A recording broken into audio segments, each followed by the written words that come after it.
खड़े हैं साथ में, अगर गोली चलेगी तो ये सीने पहले आपके सामने है, हम देखेंगे कौन सी गोली चलेगी और हम बताते हैं कि लड़ाई क्या होगी। और इस बार की लड़ाई आर पार है। मोदी जी सुन लो कान खोल के, आप अपनी अच्छी तरह से सरकार को खूब अच्छी तरह से मजबूत कर लो और उनकी गुलामी करने वाला जो इलेक्शन कमीशन है वो भी सुन ले कान खोल के। इस बार ईवीएम से चुनाव किसी कीमत पर हम होने नहीं देंगे। केवल और केवल 2024 का लोकसभा चुनाव बैलेट पेपर से होगा और तब इस देश की जनता आपको आपकी औकात दिखाएगी। और साथियों, एक बात कह के खत्म करूंगा, जो इलेक्शन कमीशन है, जो ईवीएम मशीन है, आप बाजार से कोई चीज खरीदने जाते हो तो उस चीज पर कोई निशान लगा होता है ना, कहीं ISI मार्क सुना है, देखा है ना, होता नहीं होता। वो इसलिए होता है कि बताइए ये चीज ठीक है, सरकार की मोहर है। और इसके अलावा जो आप देखते हो कि खाने पीने की चीज है उस पर FSSAI लिखा होता, छपा होता ना, वो इसका मतलब ही खाने पीने की चीज है। जो इलेक्ट्रॉनिक आइटम है उस पर लिखा होता BIS की मोहर लगी होती है, मतलब ये ठीक है, कोई गड़बड़ी नहीं है।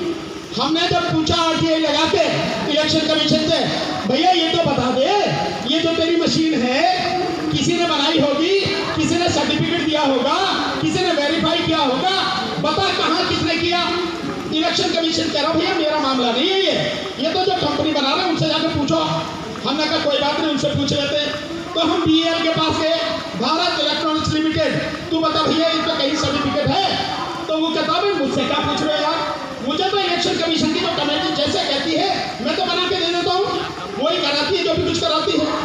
आप देख रहे हैं तमाशा।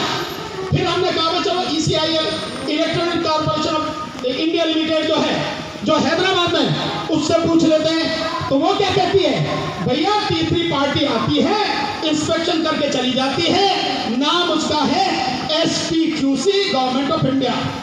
उसने भी नहीं बताया, मतलब किसी के पास इसका जवाब नहीं है कि जो मशीन से तुम चुनाव करा रहे हो वो कहां से सर्टिफाइड है, कहां से वेरीफाइड है।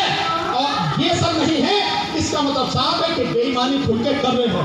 वैसे भी मोदी जी से बड़ा बेईमान, मोदी जी से बड़ा भ्रष्ट, मोदी जी से बड़ा झूठा और देश के साथ देशद्रोह करने वाला दूसरा कोई व्यक्ति देश में है नहीं। इस बार हम कुछ भी ये सारी चीजें होने नहीं देंगे।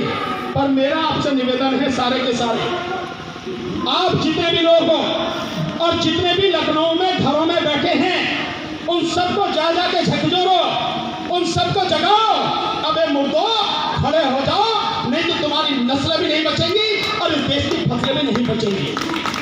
इसलिए अपनी नस्लों और अपनी फसलों को बचाने के लिए इस बार ईवीएम से चुनाव नहीं होने देंगे। बताइए नहीं होने देंगे ना?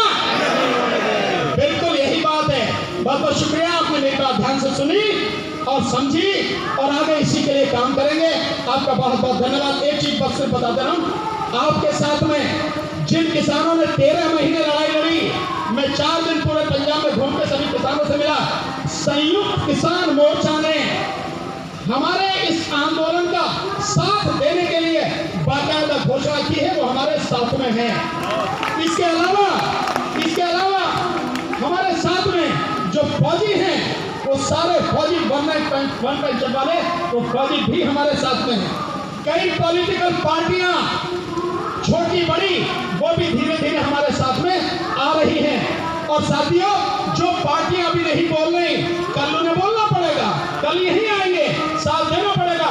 लेकिन आज की तारीख में उनके बहुत बड़ी संख्या में जो कार्यकर्ता हैं, प्रदेश लेवल तक के पदाधिकारी और कार्यकर्ता हमारे साथ इस आंदोलन में कंधे से कंधा और कदम से कदम मिलाकर चल रहे हैं। निराश होने की जरूरत नहीं है, अपना हक इस बार लेना है और इसी बार लड़ना है।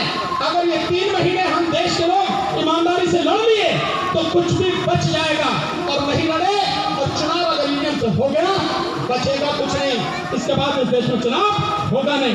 तो पूरी तरह से ठान लीजिए कि इस बार ईवीएम से चुनाव नहीं होने देंगे। इस बार का 2024 का लोकसभा चुनाव केवल और केवल बैलेट पेपर से होगा। बैलेट पेपर से, हाथ उठा के बताइए। बहुत बहुत शुक्रिया। जय भीम, आदाब, सत श्री अकाल, नमस्कार।